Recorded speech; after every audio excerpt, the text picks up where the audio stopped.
안녕하십니까. 저는 황 작가입니다. 황 작가의 책 읽기 군주론을 읽고 있습니다. 그 군주론 세 번째 시간을 이어가도록 하겠습니다. 네, 이 군주론의 안에 본문 내용은요, 총 26장으로 되어 있는데 오늘은 7, 8, 9장을 읽어 가겠습니다. 네, 책의 49쪽입니다. 제7장 타인의 무력과 호의로 얻게 된 신생군주국이라고 되어 있습니다.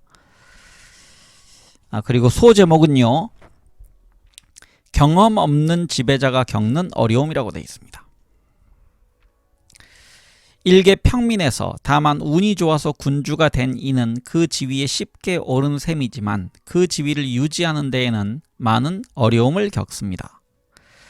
날아오른 것처럼 쉽게 군주의 지위에 올라갔기 때문에 처음에는 아무런 문제가 없었습니다. 하지만 모든 시련은 그가 군주가 된 이후에 닥쳐옵니다. 이러한 상황은 국가나 영토를 돈으로 사거나 또는 타인의 호의로 얻게 되었을 때 발생합니다. 이와 같은 예는 그리스에서 많이 볼 수 있는데, 다리우스 왕은 자신의 안전을 확실히 하고 영광을 드높이기 위해서 이오니아와 헬레스 폰토스의 여러 도시국가들의 지배자를 임명했습니다. 다른 사례로는 일개 시민이 군대를 매수하여 황제의 지위에 오른 경우를 들 수 있습니다. 이런 군주들의 지위는 그를 군주로 만든 자들의 의지와 호의에 전적으로 달려 있는데, 이 두 요소야말로 지극히 불확실하고 불안정한 것입니다. 이런 인물들은 자신의 권력을 유지하는 법을 알지 또 못하며 유지할 능력을 가지고 있지도 못합니다. 이들은 지식을 결여하고 있는데, 왜냐하면 대단한 지능과 역량을 가지고 있지 않는 한 평민으로만 살아온 사람이 명령하고 통치하는 법을 알 것이라고 기대하기란 어렵기 때문입니다. 또한 이들은 권력을 유지할 능력도 결여하고 있는데, 왜냐하면 헌신적이고 충성스러운 세력을 가지고 있지 않기 때문입니다. 게다가 태어나서 급속하게 성장한 모든 자연물들처럼 빠르게 성장한 국가는 충분히 뿌리를 내리고 줄기와 가지를 뻗을 여유가 없었기 때문에 최초로 맞이한 악천후와 같은 역경에 의해서 파괴되고 맙니다. 벼랑간 군주가 된 자들이 타인의 호의에 의해서 그들의 품에 안겨진 것을 지키기 위한 조치를 즉각적으로 취할 수 있는 역량을 가지고 있지 않으면, 그리고 다른 사람들이 군주가 되기 전에 쌓았던 토대를 나중에라도 구축하지 않으면 그러한 사태는 일어나게 마련입니다. 앞에서 언급한 것처럼 군주가 되는 두 가지 방법, 즉 자신의 역량에 의한 것과 타인의 호의에 의한 것을 예시하기 위해서 저는 최근에 두 가지 사례를 들고 싶습니다. 곧 프란체스코 스포르차와 체사레 보르자의 사례를 들겠습니다. 프란체스코 스포르차라는 소제목입니다. 프란체스코는 상황에 어울리는 적절한 방법과 자신의 대단한 역량을 이용하여 일개 시민에서 밀라노 공작이 되었습니다. 그는 수많은 시련 끝에 얻은 지위를 별 곤란 없이 유지했습니다.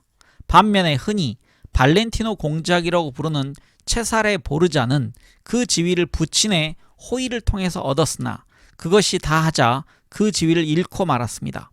비록 그가 타인의 힘과 호의로 얻은 영토에 자신의 뿌리를 내리기 위해서 신중하고 유능한 사람이 의당해야 하는 일들을 다 했고 가능한 모든 수단을 동원했지만 말입니다. 왜냐하면 제가 말한 것처럼 처음에 자신의 토대를 구축하지 않은 자라도 위대한 역량을 가지고 있으면 아마 나중에라도 그 일을 할 수 있겠지만, 이 작업은 그에게 수많은 시련을 안겨주며 그나마 구축된 구조물도 매우 불안하기 때문입니다. 발렌티노 공작의 전체적인 행적을 보면 그가 미래의 권력을 위해서 강력한 토대를 구축하는 데 성공했음을 알 수 있습니다. 신생 군주에게 제공할 만한 모범적인 지침으로 그의 활동을 예시하는 것보다 더 좋은 것은 없기 때문에 그의 행적을 논의하는 것이 무의미하다고 생각되지 않습니다. 그리고 비록 그의 노력이 종국에는 실패하고 말았지만 그의 실패는 전적으로 예외적이고 악의적인 운명의 일격에 의한 것이었기 때문에 그를 나무라서는 안 될 것입니다. 네, 소제목이 보르자를 군주로 만들려고 하는 알렉산데르 6세라고 되어 있습니다.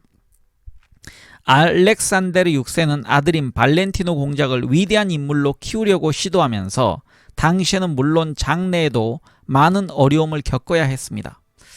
여기서 앞에서 읽었었는데요. 알렉산데르 6세는 교황입니다. 그 당시에. 첫째, 그는 아들을 교황령의 일부가 아닌 지역의 군주로 만들 수 있는 방안을 강구할 수 없었습니다.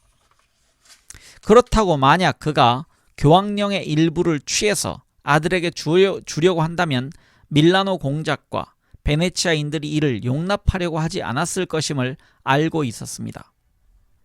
이는 피엔차와 라미니가 이미 베네치아인들의 보호하에 있었기 때문입니다. 이 문제 이외에도 알렉산데르는 이탈리아의 군사력, 특히 그가 가장 용이하게 사용할 수 있었던 군사력을 교황의 권력이 커지는 것을 가장 두려워하는 세력들이 장악하고 있다는 점을 알았습니다. 모든 군사력을 어르신이 파와 콜로나 파 및 그 추종자들이 파악하고 있었기 때문에 이들의 군사력을 마음대로 사용할 수도 없었습니다. 따라서 기존 국가들의 영토 일부라도 안전하게 차지하기 위해서는 이탈리아에 혼란의 씨를 뿌려서 이탈리아 국가들 사이에 질서를 불안정하게 할 필요가 있었습니다. 이 일은 간단했는데 베네치아인들이 다른 이유로 프랑스 세력을 다시 불러들이려고 하는 것을 알았기 때문입니다. 따라서 교황은 이 정책에 반대하지 않았던 것은 물론 루이 왕의 첫 번째 결혼을 취소시켜 줌으로써 이를 오히려 촉진했습니다. 그러자 프랑스 왕은 베네치아인들의 자원과 알렉산데르의 동의하에 이탈리아에 침입했습니다. 루이 왕이 밀라노를 점령하자마자 교황은 로마냐를 정복하기 위해서 프랑스 군대를 인계받았으며 루이 왕은 이를 자신의 명성을 위해서 허락했습니다. 로마냐 지방을 점령하고 콜론나파를 패배시킨 다음 발렌티노 공작은 점령 지역을 확보하고 영토를 확장시키려 했으나 두 가지 걸림돌에 의해서 방해를 받게 되었습니다. 이 부분은 소제목이요. 자신의 힘에 의지하기로 결심한 보르자라고 되어 있습니다. 그 하나는 그가 자기 군대의 충성심에 대해서 의문을 품게 된 것이고 다른 하나는 프랑스 왕의 진의를 알 수 없었다는 것입니다. 다시 말해서 그가 사용했던 오르시니파의 군대는 그에게는 의심스러웠고 그가 영토를 확장하는 것을 방해할 뿐만 아니라 그가 이미 획득한 영토마저 빼앗기지는 않을까 염려되었습니다. 그는 또한 프랑스 왕 역시 비슷하게 행동할까 두려워했습니다.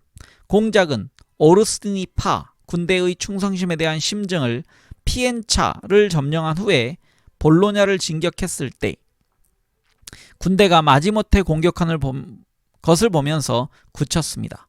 그리고 프랑스 왕의 진의는 그가 우르비노 공국을 점령하고 토스카나로 진격했을 때 왕이 그에게 그 공격을 단념하도록 하는 것을 보면서 간파할 수 있었습니다. 다음 소제목은 불충스러운 장군의 제거입니다. 그러자 공작은 더 이상 타인의 군대와 호위에 의존하지 않기로 결심했습니다. 우선적으로 그는 로마의 오르시니파와 콜론나파에 속하는 많은 귀족 신분의 추종자들을 자신의 추종자로 만들고 후한 봉급을 줌으로써 두 파벌의 세력을 위축시켰습니다. 그는 또한 그들을 각자의 자질에 따라 대우하고 군사적인 지위와 간직을 부여했습니다. 그 결과 불과 수개월 만에 그들은 대대로 내려오던 예전의 파벌에 대한 충성심을 버리고 전적으로 공작에게 충성하게 되었습니다. 그 다음 발렌티노 공작은 콜론나파의 지도자들을 진작 분열시킨 후에 오르시니파의 지도자들을 섬멸할 기회를 노리고 있었습니다. 마침내 그러한 기회가 왔고 그는 이를 충분히 활용했습니다. 오르시니파의 지도자들은 뒤늦게나마 공작과 교회의 강력한 세력이 자신들을 파멸시킬 것이라는 점을 깨닫게 되었고 그리하여 페루자 지방의 마조네에서 회합을 가졌습니다. 이 회합 이후 우르비노 지역에서의 반란, 로마냐 지방에서의 소요 등 무수히 많은 위험이 공작에게 들이닥치지만 공작은 이 모든 위험을 프랑스의 도움으로 극복할 수 있었습니다. 이로 인해서 자신의 위신을 되찾았지만 그는 프랑스 왕과 모든 다른 외부 세력을 신뢰하지 않게 되었습니다.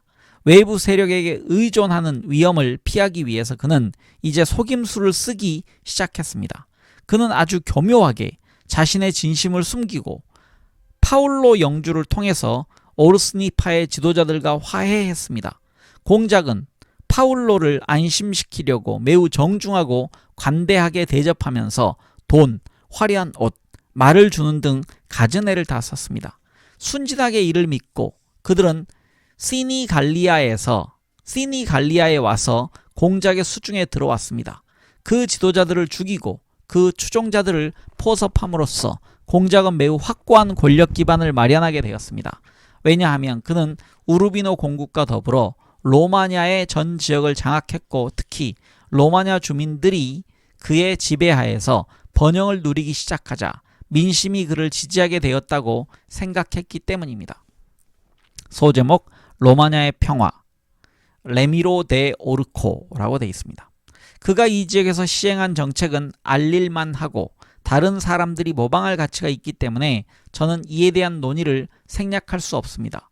로마냐 지방을 점령한 후 공작은 무능한 영주들이 그곳을 다스렸다는 것을 발견했습니다. 예전의 영주들은 신민들을 올바르게 다스리기는커녕 약탈의 대상으로 삼았으며 그 때문에 영주들 스스로가 질서보다는 무질서의 근원이었습니다. 그 결과 그 지역은 도둑질, 싸움, 그리고 온갖 불법적인 행위가 횡행하고 있었습니다. 그는 그 지역을 평정하고 주민들을 그의 군주적 권위에 복종시키기 위해서 선정을 베풀 필요가 있다고 생각했습니다. 따라서 그는 레미로 데 오르코라는 잔인하지만 정력적인 인물을 그곳에 파견하고 그에게 정권을 위임했습니다. 레미로는 단기간에 질서와 평화를 회복했으며 가공할 만한 명성을 얻었습니다. 나중에 공작은 레미로의 너무 큰 권력이 반감을 살 염려가 있기 때문에 바람직하지 않다고 생각하게 되었습니다. 따라서 공작은 그 지역의 중심부에 저명한 재판장이 관장하는 시민재판소를 설치하고 각 도시로 하여금 법률가를 파견하게 했습니다.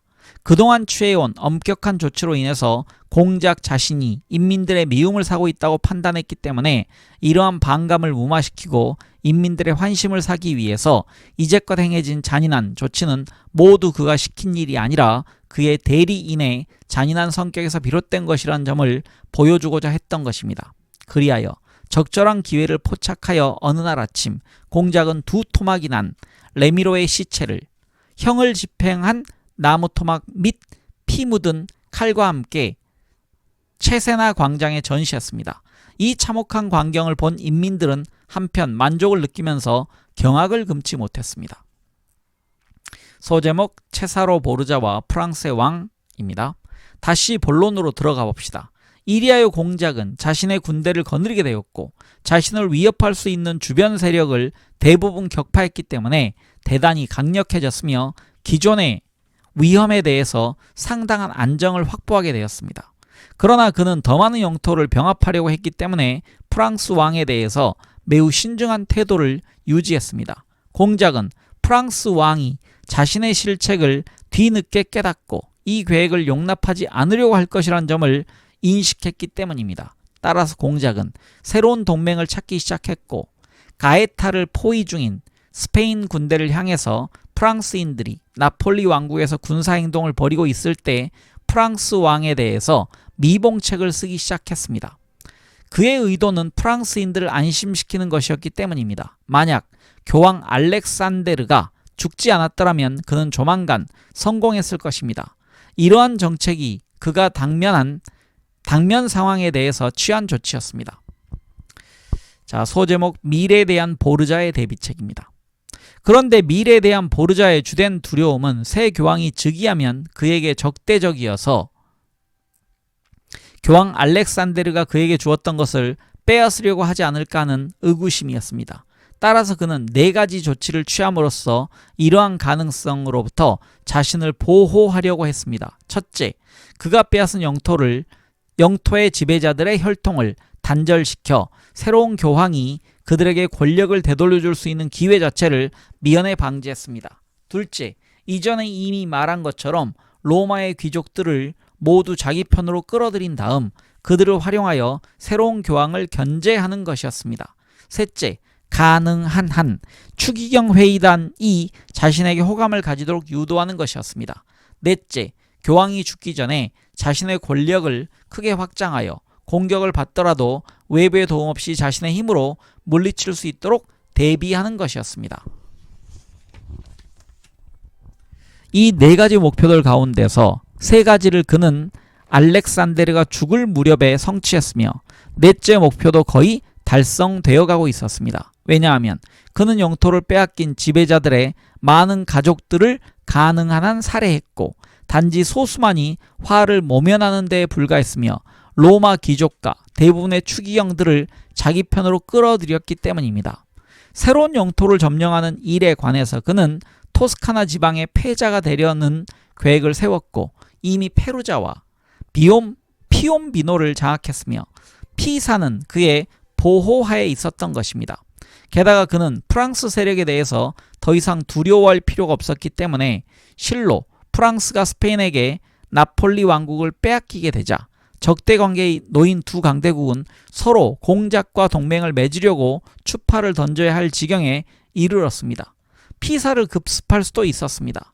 이후에는 한편으로 피렌체에 대한 시기심이 섞인 증오와 다른 한편으로 공작에 대한 두려움 때문에 루카와 시에나가 곧 항복했을 것이고 피렌체는 속수무책이었을 것입니다. 그가 이 모든 계획에서 성공했더라면 이 모든 계획은 알렉산데르가 죽은 바로 그 해에 실현될 수 있었습니다. 그는 막대한 군사력과 막강한 명성을 얻었을 것이고 따라서 견고한 권력을 구축했을 것이며 더 이상 타인의 호의나 군대에 의존하지 않고 자신의 힘과 역량으로 자립할 수 있었을 것입니다. 그러나 공작이 칼을 든 지 5년 만에 알렉산데르 교황은 세상을 떠나고 말았습니다.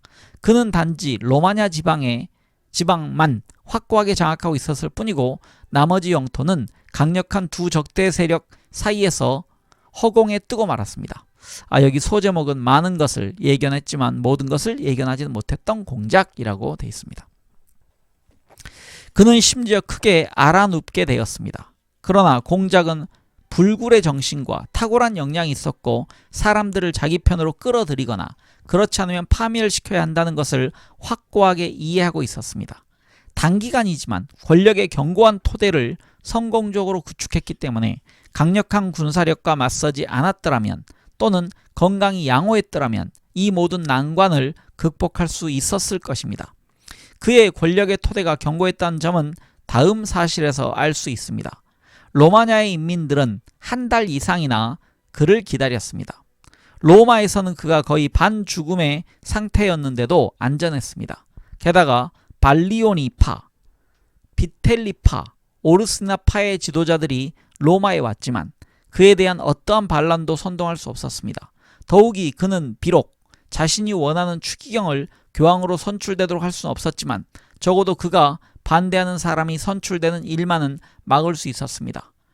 교황 알렉산데르가 죽었을 때 그가 건강하기만 했더라도 만사는 잘 풀렸을 것입니다. 그리고 율리우스 2세가 선출되던 바로 그날 그는 저에게 다음과 같이 수레했습니다. 즉 그는 자신의 부친이 죽을 때 일어날 법한 모든 일을 미리 생각해 두었고 그에 대한 대비책도 마련해 놓았는데 단지 그의 부친이 죽었을 때 그 자신도 생사의 기로에 있을 줄은 결코 상상하지 못했다는 것입니다. 네, 소제목은 신생군주의 모델로서의 공작입니다. 이제 공작의 모든 활동을 검토해 볼 때 나는 그를 비판하고 싶은 마음이 없습니다. 오히려 그는 위에서 쓴 바와 같이 타인의 호의와 무력에 의해서 권력을 차지한 모든 사람들이 귀감으로 삼을 만한 가치가 있는 듯합니다. 왜냐하면 그가 큰 뜻과 야망을 품고 있었다는 점을 고려할 때 그 밖에 달리 행동할 도리가 없었기 때문입니다. 단지 두 가지 사태가 그의 기도를 좌절시켰는데 곧 부친의 단명과 자신의 병환이었습니다.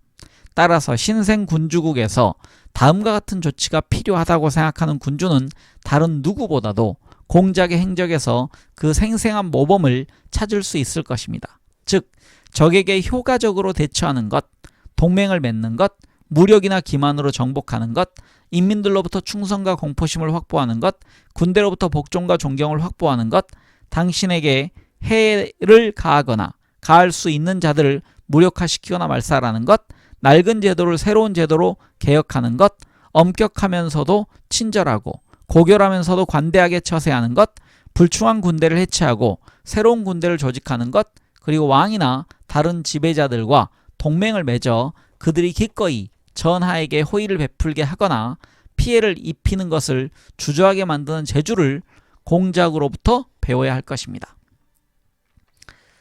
여기서 공작은 교황의 왕이었던 사람입니다. 채살의 유일한 대실수, 피해를 준 적이 있는 자들을 신뢰하지 말라라는 소제목입니다. 만약 공작의 실수를 비판할 수 있다면 오직 교황 율리우스의 선출에 관한 일인데 그는 정말로 잘못된 선택을 했습니다. 이미 말한 바와 같이 그가 비록 자신이 선호하는 인물을 교황으로 옹립할 수는 없었다 할지라도 자신이 반대하는 인물이 선출되는 것을 막을 수는 있었기 때문입니다. 그리고 그는 결코 자신이 피해를 준 적이 있거나 일당 교황이 되면 자신을 두려워할 만한 추기경이 선출되는 것을 허용해서는 안 되었습니다. 왜냐하면 인간이란 자신이 두려워하거나 미워하는 자에게 피해를 입히기 때문입니다. 추기경들 중에서 그가 과거에 피해를 입힌 적이 있는 인물은 산 피에로 아드빈쿨라, 콜로난, 산 조르조, 그리고 아스카니오였습니다. 그 밖에 다른 추기경들도 교황이 되면 그를 두려워했을 인물입니다. 다만 예외가 있다면 루앙의 추기경과 스페인 출신의 추기경만이 그를 두려워하지 않았을 것입니다. 루앙의 추기경이라면 프랑스 왕국의 지지를 등에 업어 힘이 강했기 때문에, 스페인 출신이라면 그와 같은 나라 사람이며 은혜를 입은 적이 있었기 때문이었습니다. 따라서 공작은 무엇보다도 스페인 출신 추기경을 교황으로 만들어야 했으며, 그것이 여의치 않으면 산 피에로 아드빈쿨라가 아니라 루앙의 추기경이 선출되도록 했어야 했습니다. 고위직에 있는 사람들에게 새로운 은혜를 베풀므로써 과거에 입은 피해를 잇도록 만들 수 있다고 믿는 것은 자기 기만에 빠지는 것입니다. 따라서 공작은 이 선거에서 치명적인 실수를 범한 셈이었으며 이로 인해서 파멸을 자초했습니다. 네, 이제 8장입니다. 8장, 사악한 방법을 사용하여 군주가 된 인물들. 네, 소제목은 일개 시민에서 군주가 되는 두 가지 방법, 이렇게 되어 있습니다. 일개 시민에서 군주가 되는 방법에는 다른 두 가지가 더 있는데 이 방법들은 전적으로 운명이나 역량으로 돌릴 수 없는 것이기 때문에 논의해서 생략하고 싶지 않습니다. 그중 하나는 공화국을 다룰 때 상세하게 논의할 수 있겠지만 말입니다. 이 두 방법은 일개 시민이 전적으로 사악한 수단들을 사용하여 권력을 장악하는 방법과 동료 시민들의 지지를 받아서 통치자가 되는 방법입니다. 이제 첫 번째 방법을 검토하면서 저는 고대와 현재로부터 두 가지 사례를 들겠는데 이런 식으로 권력을 잡는 방법의 장점을 직접 논하지는 않겠습니다. 왜냐하면 이런 방법을 따를 필요가 있는 사람에게는 두 개의 사례만으로도 족하기 때문입니다. 네, 소제목 아가토클레스의 성공이라고 되어 있습니다. 시라쿠사의 왕이 되었던 시칠리아의 아가토클레스는 평민 출신으로 그것도 아주 비천하고 영락한 가문의 태생이었습니다. 그는 도공의 아들로서 항상 방탕한 삶을 살아왔습니다. 그렇지만 그는 악행에도 불구하고 심신의 기백이 넘쳤기 때문에 군대에 들어가서 모든 단계를 거쳐서 결국은 시라쿠사 군대의 사령관의 지위에 올랐습니다. 그 지위를 확보한 후 그는 군주가 되기로, 그것도 다른 사람들에게 신세를 지지 않고 무력을 사용하여 권력을 장악하기로 결심했습니다. 이 목적을 달성하기 위해서 그는 군대를 이끌고 시칠리아에서 전투를 수행 중이던 카르타고인 하밀카르와 음모를 꾸몄습니다. 어느 날 아침 그는 공화국의 중대한 일을 결정할 필요가 있는 것처럼 가장하여 시라쿠사의 인민들과 원로원을 소집했습니다. 사람들이 모인 다음에 약속된 신호에 따라서 그의 군인들이 모든 의원들과 그 도시 부유층 인물들을 살해했습니다. 이러한 참사를 저지른 후 그는 도시를 장악하고 아무런 저항 없이 통치했습니다. 그는 비록 2번이나 카르타고인들에게 패했고 급기야는 그들에게 포위 공격을 당했지만 포위된 도시를 방어할 수 있음을 보여주었을 뿐만 아니라 심지어 방어를 위한 군대의 일부를 남겨둔 채 나머지 병력을 이끌고 카르타고의 아프리카 본토를 공격했습니다. 그리하여 단숨에 시라쿠사를 카르타고인들의 포위에서 구하고 그들을 궁지에 몰아넣었습니다. 그렇게 되자 그들은 그와 협정을 맺지 않을 수 없었으며 그 결과 그들은 아프리카 본토에만 만족하고 그곳으로 철수하게 되었고 시칠리아를 아가토클레스에게 넘겨주게 되었습니다. 아가토클레스의 행적과 생애를 검토해보면 그의 성공에 운명이 아무런 역할을 하지 않았거나 아주 조그만 역할을 했음을 알 수 있습니다. 왜냐하면 앞에서 말한 것처럼 그가 군대에서 승진하여 권력을 잡고 그 권력을 대담하고 위험이 따르는 많은 결정들을 통해서 유지하는 데에 어느 누구의 호의에 의해서가 아니라 스스로의 힘으로 갖은 난관과 위험을 극복했기 때문입니다. 여기 지금 소제목이 있는데요. 사악함으로 진정한 영광을 얻을 수 있다, 얻을 수 없다 이렇게 되어 있습니다. 그러나 동료 시민을 죽이고 친구를 배신하고 신의가 없이 처신하고 무자비하고 반종교적인 것을 덕이라고 부를 수는 없습니다. 그러한 행동을 통해서 권력을 얻을 수 있을지언정 영광을 얻을 수는 없습니다. 하지만 아가토클레스가 대담하게 위기에 맞서고 그 위기를 타개하면서 보여준 역량과 공경을 참고 극복하면서 발휘한 불굴의 의지를 고려한다면 그는 그 어떤 유능한 장군과 비교해도 손색이 없다고 판단됩니다. 그렇지만 끔찍하게 잔인하고 비인간적인 행동 그리고 수없이 저지른 악행으로 인해서 그는 훌륭한 인물로 평가될 수 없습니다. 그렇다면 그가 성취한 것을 운명이나 역량 중 어느 하나에 의존했다고 할 수는 없습니다. 다음 소제목은요. 페르모에서의 올리베르토의 배신이라고 되어 있습니다. 알렉산데르 6세가 교황으로 제위했던 우리 시대에 페르모의 올리베르토는 부친이 일찍 죽었기 때문에 어렸을 적부터 외삼촌인 조반니 폴리아니에 의해서 양육되었습니다.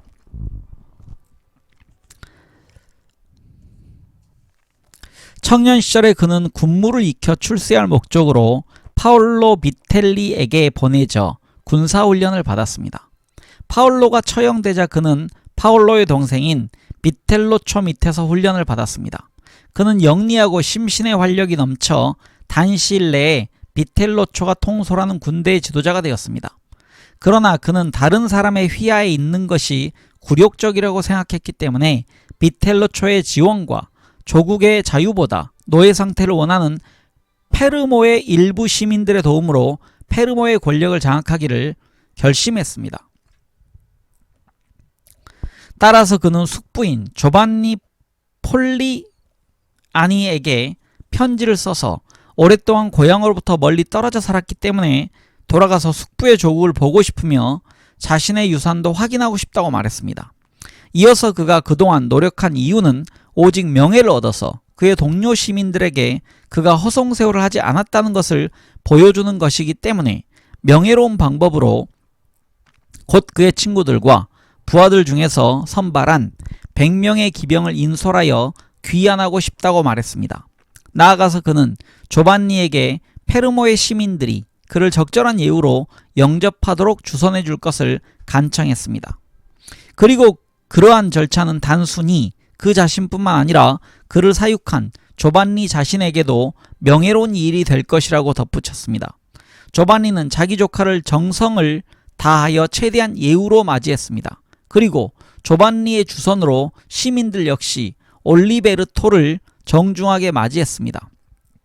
그 후 그는 조반니의 저택에 머물게 되었는데 거기에서 계획된 범죄를 저지르기 위해서 며칠 동안 필요한 만반의 준비를 비밀리에 마친 다음 공식 연회를 열었으며 연회에 조반니, 폴리아니와 페르모의 저명한 시민들을 모두 초대했습니다. 연회와 그런 행사의 을에 따르는 여흥이 끝난 후 올리베르토는 알렉산데르 교황 및 그의 아들 체사레의 막강한 권력과 다양한 업적들을 이야기하면서 짐짓 심각한 문제를 거론했습니다. 조반니와 다른 사람들이 그의 이야기에 관해서 대꾸하자 그는 벼랑간 일어나서 그런 문제는 좀 더 은밀한 장소에서 논의할 필요가 있다고 제안했습니다.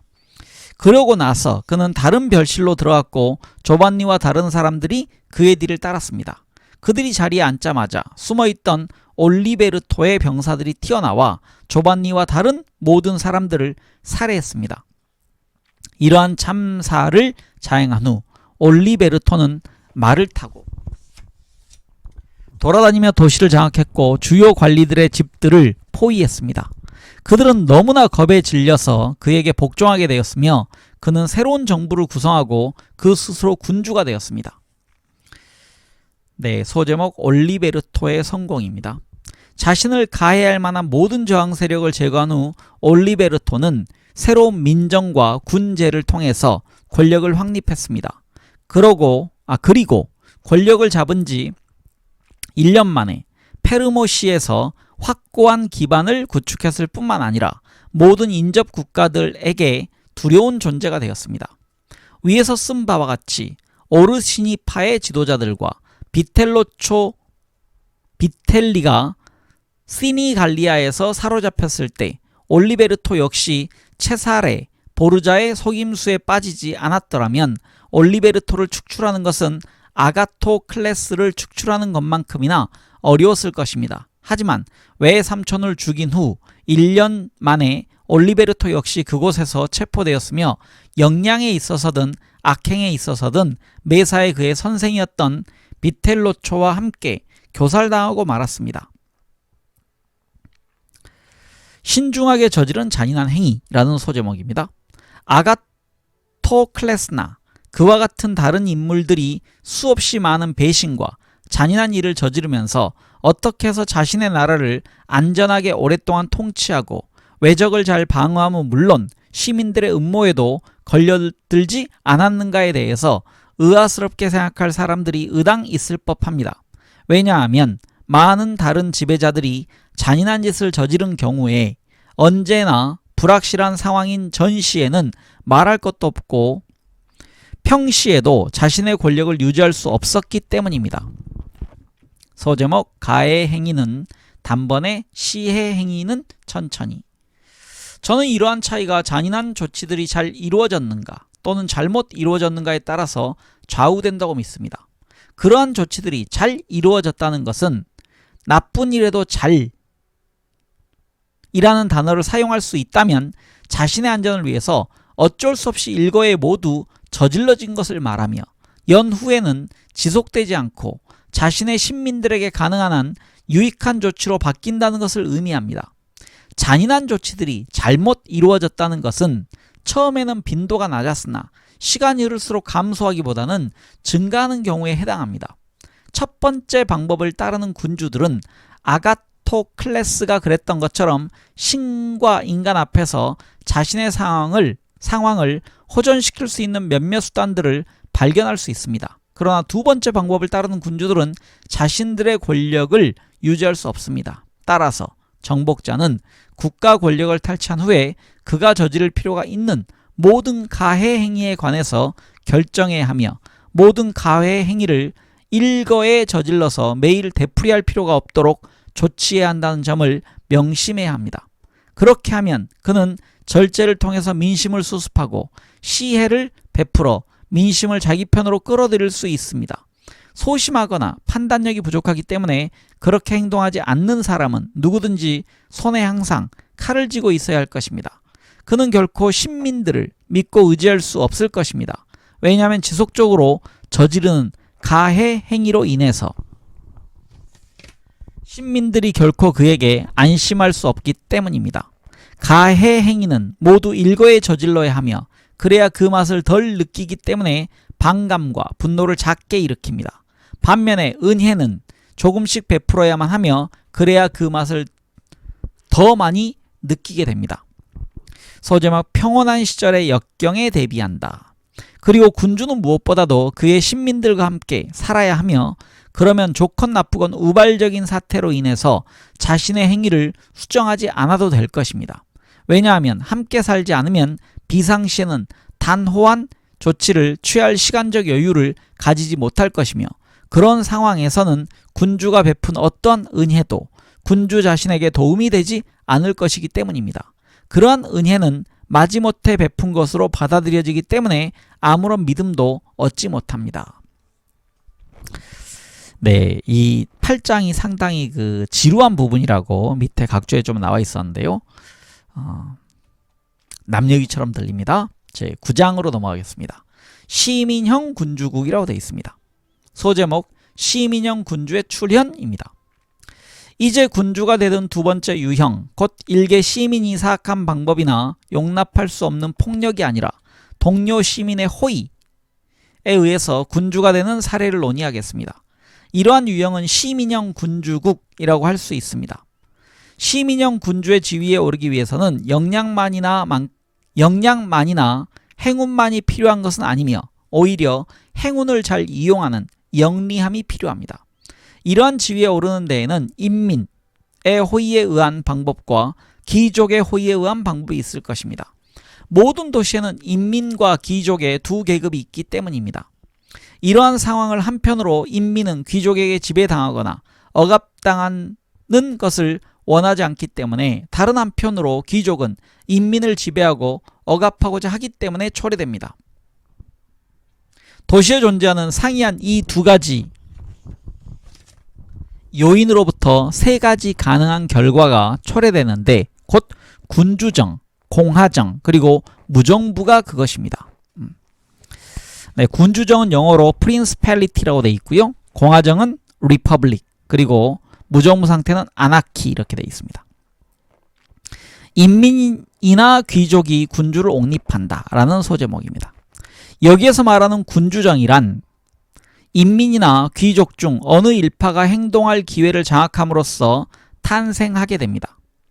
귀족은 인민의 압력을 감당할 수 없을 때 자신들 중에 어느 한 사람을 지원하고 추대하여 지배자로 만든 연후에 그의 보호하에서 자신들의 욕망을 충족시키려고 합니다. 다른 한편 인민은 귀족에게 대항할 수 없음을 깨달을 때 자신들 중에 한 사람을 지원하고 추대하여 지배자로 옹립한 연후에 그의 권위를 통해서 자신들을 보호하려고 합니다. 귀족의 도움으로 군주가 된 사람은 인민의 도움으로 군주가 된 사람보다 권력을 유지하는 것이 훨씬 더 어렵다는 점을 깨닫게 될 것입니다. 왜냐하면 스스로를 그와 대등하다고 생각하는 많은 사람들이 그 주위에 있어서 그가 원하는 대로 명령을 내리거나 그들을 다룰 수 없기 때문입니다. 반면에 인민의 지지를 받아 군주가 된 사람은 홀로 서기를 할 수 있는데 그 주위에 그에 반대할 인물들이 없거나 있어도 소수에 불과하기 때문입니다. 더욱이 군주는 타인을 해치지 않고 명예롭게 행동함으로써 귀족들을 만족시킬 수는 없습니다. 그러나 그렇게 함으로써 인민들을 만족시킬 수 있는데 왜냐하면 인민들의 목표는 귀족들의 목표보다 더 명예롭기 때문입니다.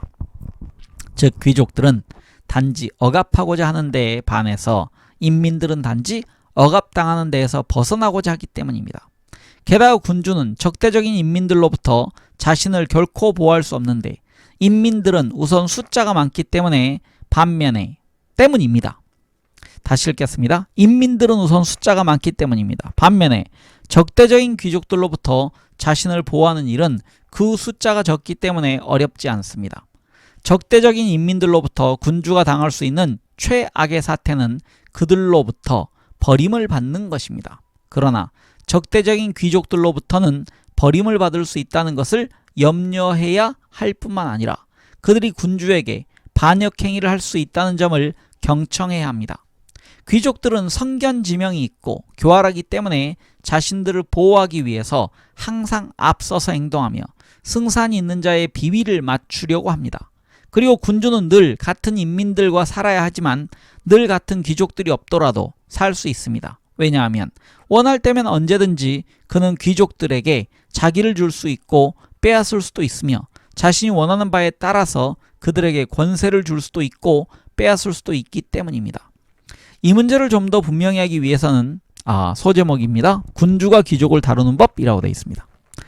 이 문제를 좀 더 분명히 하기 위해서는 귀족들에 관해 주로 두 가지 점을 고려하여 판단해야 합니다. 귀족들은 당신의 운명 혹은 성공에 자신들의 운명이나 성공을 결부시켜 처신하거나 아니면 그와 반대로 행동합니다. 전자의 부류로서 탐욕스럽지 않은 자는 우대하고 존중해 주어야 합니다. 당신에게 확실한 충성을 표하지 않는 귀족들에 대해서는 그들의 처신에 깔린 두 가지의 상이한 이유를 구별해야 합니다. 만약 그들이 소심하거나 타고난 기백이 없어서 그렇게 행동한다면 당신은 그들을, 특히 훌륭한 조언을 줄 수 있는 자들을 잘 활용해야 하는데, 왜냐하면 그들은 번영의 시대에는 당신을 명예롭게 하고 역경의 시기에도 그리 두려워할 만한 존재가 못 되기 때문입니다. 그러나 귀족들이 교활하게 야심을 품고 당신에게 충성을 표하지 않는다면 그것은 그들이 당신의 이익보다 자신들의 이익을 더 중시한다는 징표입니다. 따라서 군주는 귀족들을 매우 조심스럽게 관찰해야 하며 마치 공공연한 적인 것처럼 두려워해야 합니다. 그들은 군주가 역경에 처하면 언제라도 군주를 파멸시키기 위해서 갖은 노력을 다할 것이기 때문입니다. 다음 제목은 모든 군주는 인민의 지지가 필요하다입니다. 한편 인민들의 호의로 군주가 된 사람은 그들의 환심을 계속해서 사도록 노력해야 합니다. 인민들이란 단지 억압당하지 않는 것만을 원하기 때문에 이 일은 어렵지 않습니다. 그러나 인민들의 의사에 반해서 그리고 귀족들의 호의에 의해서 군주가 되었을 때에는 다른 무엇보다도 먼저 인민들의 환심을 사려고 노력해야 할 것이며 이는 당신이 그들을 보호함으로써 쉽게 성취할 수 있을 것입니다. 그리고 인간이란 박해를 예상했던 사람으로부터 은혜를 받게 되면 시혜자에게 더욱 애정을 느끼기 마련입니다. 인민들은 자신들의 호의로 권력을 잡은 군주보다 이러한 군주에게 곧장 더 끌릴 것입니다. 군주가 인민들을 자기 편으로 끌어들이는 데에는 많은 방법이 있는데 그 방법들은 상황에 따라서 매우 다양하기 때문에 확실한 원칙들을 열거할 수는 없습니다. 따라서 이 문제는 제쳐놓기로 합시다. 다만 저는 군주가 자신에게 호의적인 인민들을 확보하는 것이 필수적이라는 결론을 내리겠습니다. 그렇지 않으면 역경에 처했을 때 속수무책의 상태에 빠질 것입니다. 소제목 스파르타의 나비스. 스파르타의 군주 나비스는 그리스의 모든 세력은 물론 승승장구하고 있던 로마군의 포위 공격을 잘 견뎌내며 자신의 국가와 권력을 지킬 수 있었습니다. 위험이 닥쳐왔을 때 그는 단지 소수와 대적하는 것만으로 좋겠던 것입니다. 그러나 인민들이 그에게 적대적이었다면 그러한 조치로는 충분하지 못했을 것입니다. 다음 소제목은 강력하고 현명한 군주는 인민에게 의지할 수 있다. 이러한 저의 견해에 대해서 인민 위에 서 있는 자는 진흙 위에 서 있는 것과 같다라는 캐캐묵은 격언을 인용하면서 저의 주장에 의구심을 표해서는 안 됩니다. 이 격언은 인민들의 호의를 얻어 권력을 장악한 일개 시민이 적이나 관리들에 의해서 궁박한 처지에 내몰린 상황에서 인민들이 그를 구원하러 올 것이라고 믿을 때 적용될 것입니다. 그와 같은 경우에 그는 로마의 그라쿠스 형제나 피렌체의 조르조 스칼리가 당했던 것처럼 종종 자신이 속았음을 깨달을 것입니다. 그러나 인민들을 토대로 하여 군주가 되고 인민들을 부리는 법을 알며 용맹이 뛰어나서 역경에 처해도 절망하지 않고 자신의 기백과 정책을 통해서 인민들이 사기를 잃지 않도록 할 수 있는 군주라면 인민들에게 배반당하는 일은 결코 없을 것이며 자신의 권력이 확고한 토대 위에 서 있음을 알게 될 것입니다. 다음 소제목은요. 현명한 지배자는 위험한 시기에도 충성을 확보한다 입니다. 통상적으로 시민형 군주국을 절대적인 체제로 변혁시키려고 할 경우 큰 어려움에 부딪히게 됩니다. 왜냐하면 시민형 군주는 직접 통치하거나 관리를 통해서 지배하기 때문입니다.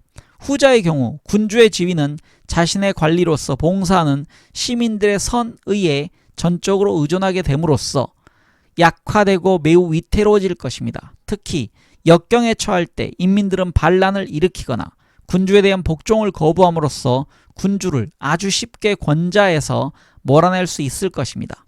더욱이 역경에 처할 때 군주는 절대적인 권위를 장악할 만한 충분한 시간이 없습니다. 왜냐하면 시민이건 신민이건 평소의 관리들에게 복종하는 데 익숙해 있어서 역경의 시기에 군주에게 복종할 태세가 되어 있지 않기 때문입니다. 그리고 불확실한 시기에 군주는 자신이 믿고 의지할 수 있는 사람들이 항상 부족할 것입니다.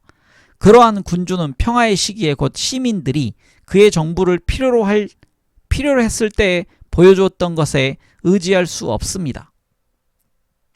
왜냐하면 평화의 시기에는 모든 사람이 몰려들며 누구나 충성을 약속하고 실로 죽을 가능성이 없기 때문에 군주를 위해서 목숨을 바치겠다고 맹세합니다. 그러나 막상 역경에 처해서 정부가 시민들의 봉사를 필요로 할 때 그런 시민들은 찾기 어렵습니다. 그리고 그제서야 그들의 충성도를 시험하는 일은 처음이자 마지막이기 때문에 지극히 위험합니다. 따라서 현명한 군주라면 어떠한 상황에 처하든지 시민들이 정부와 자기를 믿고 따르도록 조치를 취해야만 하며 그렇게 해야만 시민들은 그에게 항상 충성할 것입니다.